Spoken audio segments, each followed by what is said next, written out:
Black with blue horizontal stripes. That's how the new Diplomat Elox looks. Let's take a closer look at what it is like and whether it's any good. Hello, my name is Chris and this is Writing Delight. Diplomat delivers a high-quality pens in this noble packaging. Inside a white cardboard box is a really sturdy packaging. A metal case that not only protects the box that slides out, but of course especially the fountain pen.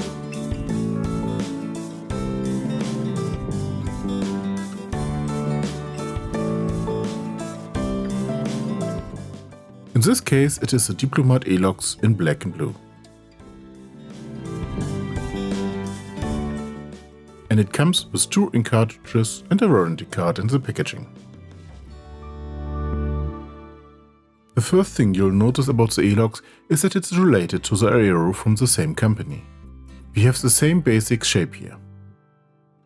Only here the stripes are not along the body and gently curved, but across the body and sharply incised. And contrary to the Aero, the body here is not in one color. Here the cross stripes are different in color. In this case, blue against the black body. The white engraved lettering Diplomat and Germany stand out clearly. The finial is adorned with the Diplomat logo as we know it.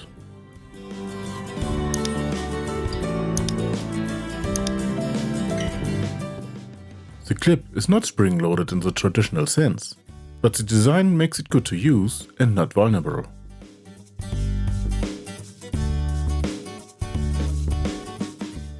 The tapered end of the barrel is plain. The cap is plugged, as with the Aero, but holds very well. Underneath, the eye is immediately drawn to the blue metal grip section. The Diplomat typical large nib almost has to take a backseat here. When we unscrew the grip section, the already inserted converter is revealed. So you get a converter and 2 ink cartridges with a fountain pen. As usual, let's take a look at the details. The nib, of course. Not only does it have the nib width engraved, but of course the Diplomat lettering and the Diplomat logo. But more importantly, the nib is very cleanly crafted. The indentations in blue are, as we can see here, real indentations. But of course, these indentations raise questions. What does it feel like? Are there any other problems with it? First of all, the barrel doesn't feel bad. After all, there are no deep indentations. But in fact, there can be interesting effects. If you want to slide the fountain pen behind such a thin band, like the one in the packaging, then this can get caught. But with a little forethought or lifting of the ribbon, it goes smoothly. And if the ribbon is a little thicker, as is usual in cases, the whole thing is no longer a real issue. The fountain pen feels good in the hand, and this shape ensures that it fits really well in the hand. With the cap posted, it's also good to use, but I like it better without the cap. Probably the most important point: how does the fountain pen write? I have the fountain pen here with a medium nib, and this is Diplomat typical, quite large. It is rather rigid here, but still glides very pleasantly over the paper. I could not achieve a large line variance with this nib. Nevertheless, it is fun to write with this nib. By the way, I use Kyoto Tech Kyo Iro No. 1 ink here.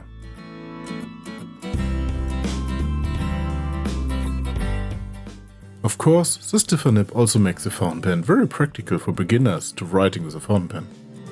Because here a little more pressure does not immediately have an effect. But even as an experienced fountain pen writer, such a nib is very good to write with. What kind of nibs do you prefer? Rather stiffer or more flexible nibs? Write it down in the comments.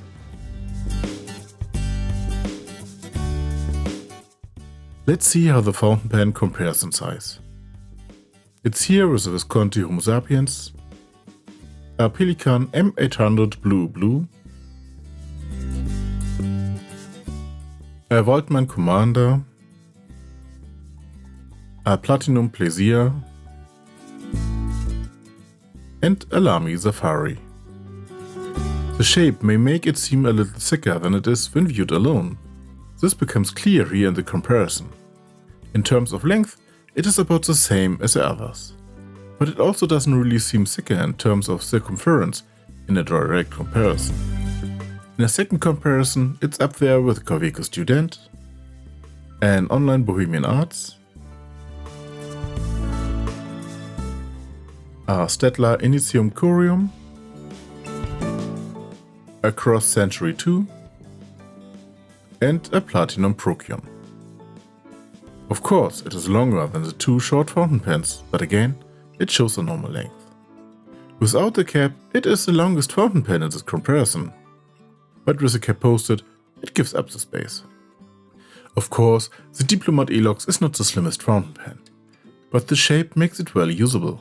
Even for smaller hands, the fountain pen should be well usable. Not least because of the tapered shape. Yes, it has a metal grip section, which not everyone likes, but I like it very much. It gives the impression of quality, and in this blue, it's really an eye-catcher. That a black pen, although with black horizontal stripes, has such a blue grip section can surprise. But overall it works. The color combination is overall likable, and the aluminum from which the pen is made is pleasant, both in terms of temperature and weight. Because it is definitely lightweight for the dimensions. But do horizontal stripes make you happy? I don't know. In any case, there are something unusual, at least in the fountain pen sector. And so, the Elox clearly stands out. First of all, the shape, which is based on an airship. After all, the form was inspired by the aero. And then the incisions across the body. Such incisions are rare.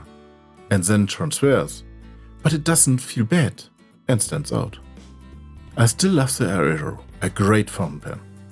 And the Elox has taken over that as well. I like it. It writes well. Looks are always a matter of taste, but I like it. Do you have any questions? Do you like the fountain pen? In any case, thanks for watching. Feel free to leave me a like. See you next time.